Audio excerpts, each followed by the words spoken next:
So I was just thinking.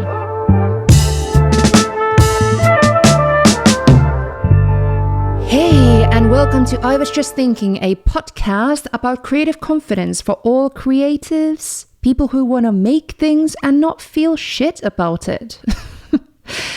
My name is Liina, and my artist name is LNA, and I'm a musician, music producer, and creative confidence coach. And this is my podcast where I just think about things, and the idea is to be as authentic as possible.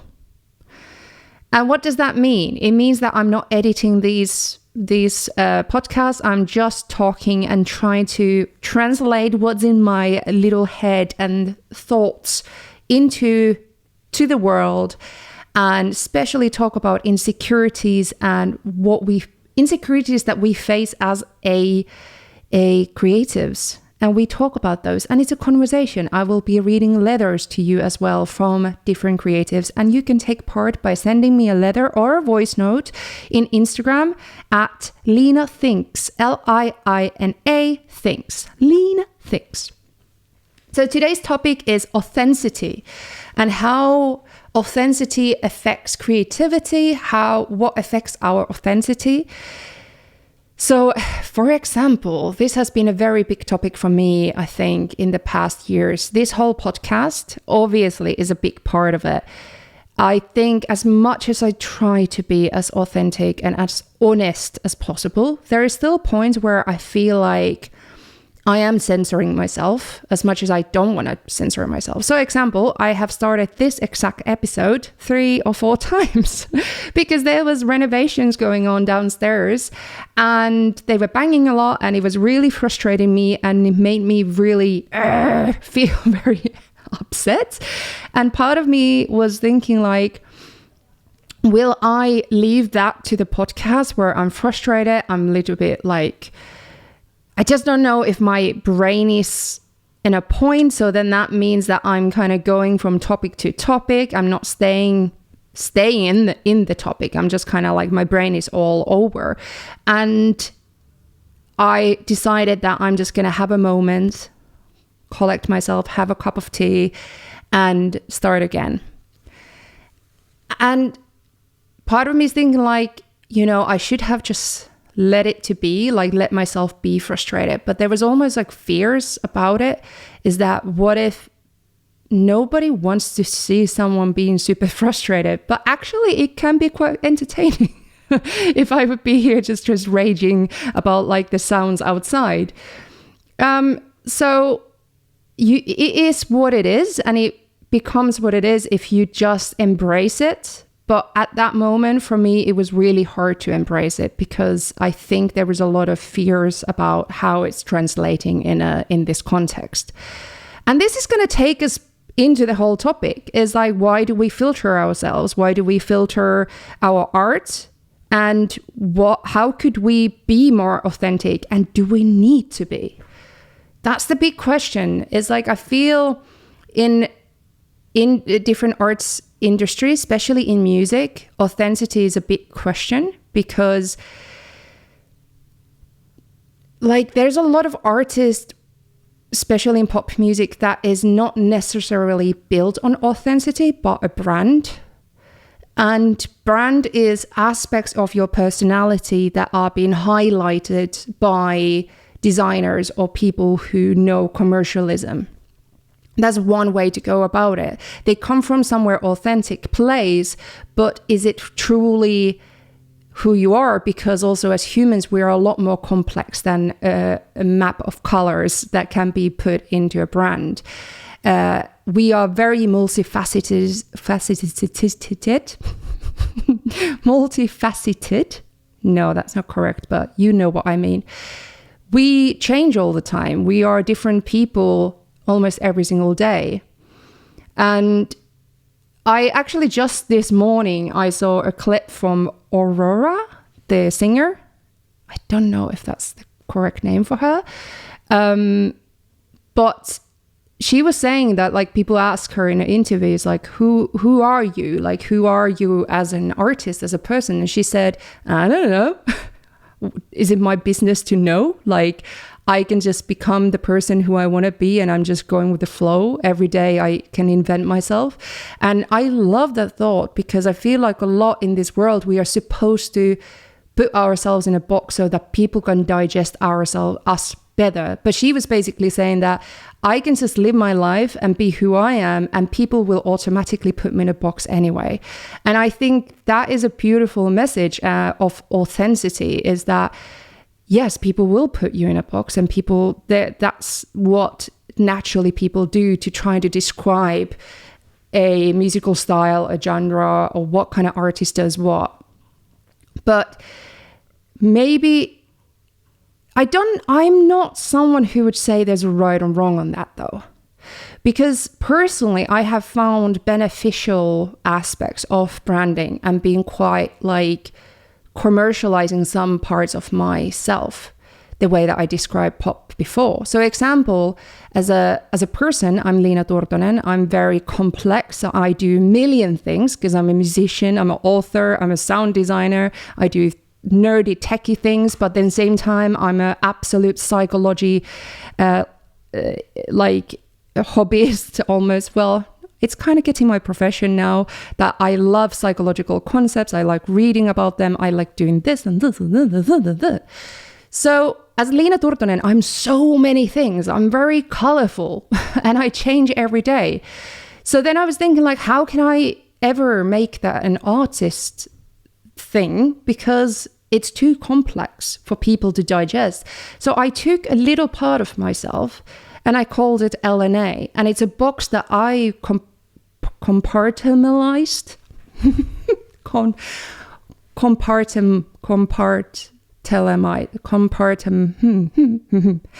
I took a part of me, put it in a box, called it LNA, and that's my artist me. It is autistically...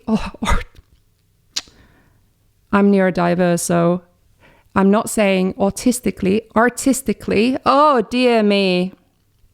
That was, I don't know, what was that? Okay, let's have a sip of tea.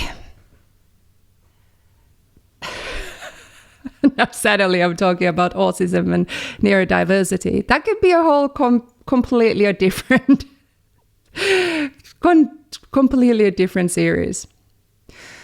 Whew. Okay. Artistically, I am LNA. That is in a box that I feel comfortable sharing with the world. And it's a melodic house box. It has organic house elements. It's very clear to me now what LNA stands for. And it's easier for me to have that separate part of me. Because then you have artists who want to be that artist in everyday life. They have like that one thing that they're doing. They are an author or singer or something, and that's everything. The whole existence goes around that one aspect. So I understand that in that scenario, it's quite easy then to be like, okay, well, everyday life, I'm just being me artistically, who I am, and just live that, and everybody else can put me in a box that they want to put me in. But personally, I don't think that would work for me, because I want to do so many things that are all becoming who I am in so many different ways. And I want separation, and it works for my brain because I like certain compartmentalization. It's not correct word, but you understand what I'm meaning. So if we talk about authenticity, there was an interesting moment a couple of years back. I was in a panel discussion about music production and music industry. And in that discussion, there was a person who was talking about music industry and saying that you just need to have a thick skin.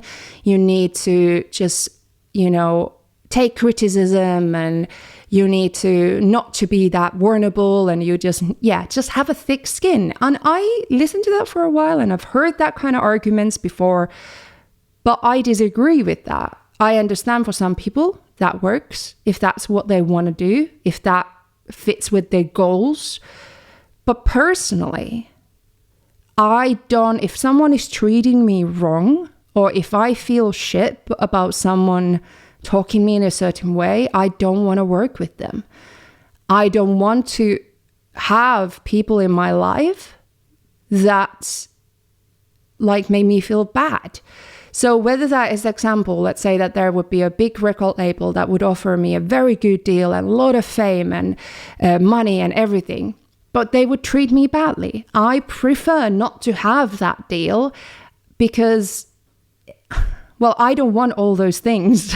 And especially, like, even if, let's say that even if I wanted, like, obviously it's nice if my music would do nice. So in a partly, I need to be honest with myself, partly I would love a deal that someone would help me to gain success for my music in those levels.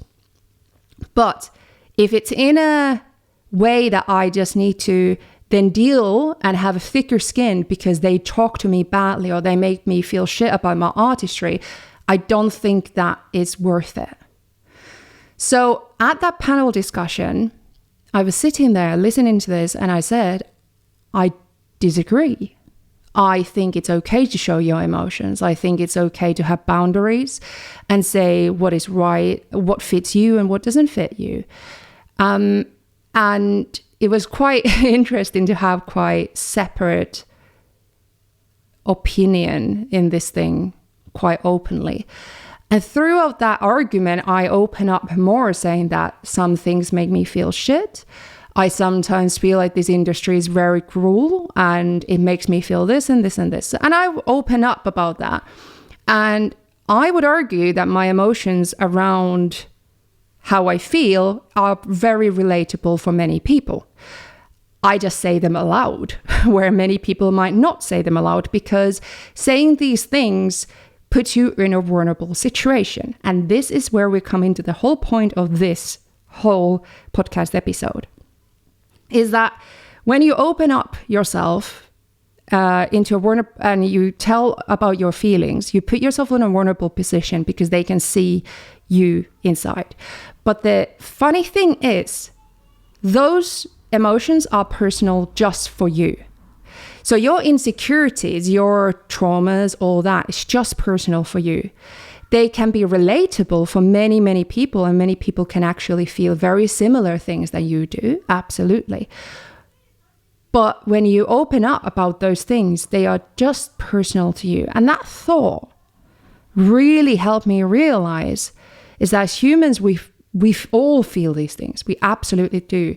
But we keep them so close to our heart because they feel so precious and so open and vulnerable that when we tell our deepest secrets openly out to other people, it feels like we're giving them something that doesn't belong to them or that can hurt us. But everybody deals with emotions through their own lens and their own insecurities. So if you are comfortable, like with the emotions that you are dealing with, and you understand that everybody has them, and you understand that, like, you accept them as they are, nobody can harm them. And it's easier to say than done, absolutely. Like example, my book that is coming out very soon, I'm very open and vulnerable in it. And I'm very scared of putting it out there because I know that then it's for other people to judge and take and rip apart as they want. And that is scary because nobody wants that. But then same time, I know that by sharing it, it can help a lot of people because we need to talk about these things so that we can normalize that everybody's feeling these insecurities and feelings.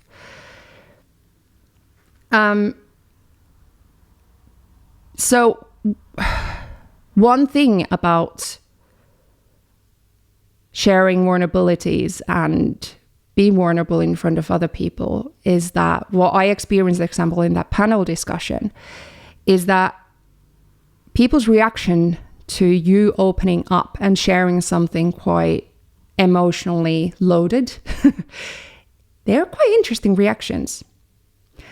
Many people are not ready to, they're not used to seeing other people sharing emotional stuff casually in a conversation, it usually means that they get a bit shaken, because usually emotions are, in their experience, things that you share behind the closed doors in a situations like a fight, when you're fighting with somebody, or in a disagreement, or in some kind of confrontation.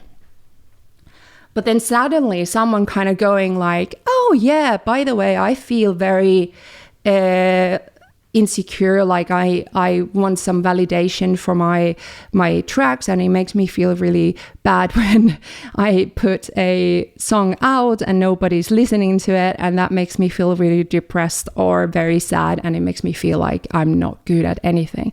If you share like something casually like that, people's reactions can often be like they want to start helping you. They feel like it's a point where you're lacking confidence, so it means that it's their place to start helping you. I totally feel like sometimes I've gone into this role by myself, because I feel like I love helping people, especially if they feel insecure, but sometimes, and most likely, it's best just to listen and accept that that's okay, that's how you feel. Sorry to hear that. And we can validate how that person feels, and we can say, I can relate to that. Yeah, that is very hard. But most likely we don't need to solve it, and we don't need to give it solutions. We can just accept feelings. Often opening up yourself to other people can also change the perception of that what they have in you. There can become a lot of assumptions. So what was really interesting is that in this panel discussion, when after I started opening up about my own feelings, because I thought it was very useful for the students to hear in this panel who were in the audience, is that people started to talk to me in a way that I was less experienced, that I was younger than I am. And I understand that almost like the connotation between insecurities and naivety. So it's really interesting that confidence is seen as something that you don't have insecurities. That's often the perception. If someone comes in and says, I feel that I'm very sure that this will happen, I'm very good at this, you're very confident that you will be fine and everything will be good, it's seen as less insecure, even though that might not be, and usually is not the case. Everybody has insecurities. But the perception that we have on people who share insecurities is then obviously connected to lacking confidence. But if you think about it, I feel like in a way it shows more confidence to show insecurities and be open about them, because you accept that you have them, that everybody has them. And acceptance of emotions usually results to more balance inside of you, which then results to confidence. So actually, next time that you see someone showing emotions quite openly, I think about how you react to that. What is your perception of that person, and why is that your perception? I think that's a really interesting thought, and it's definitely challenged my own perception of people and how I think about, because we all come from the same pot of soup, which means the world of conditioning us the way the society is, to these rules and ways of perceiving people. And confidence is absolutely one of those things.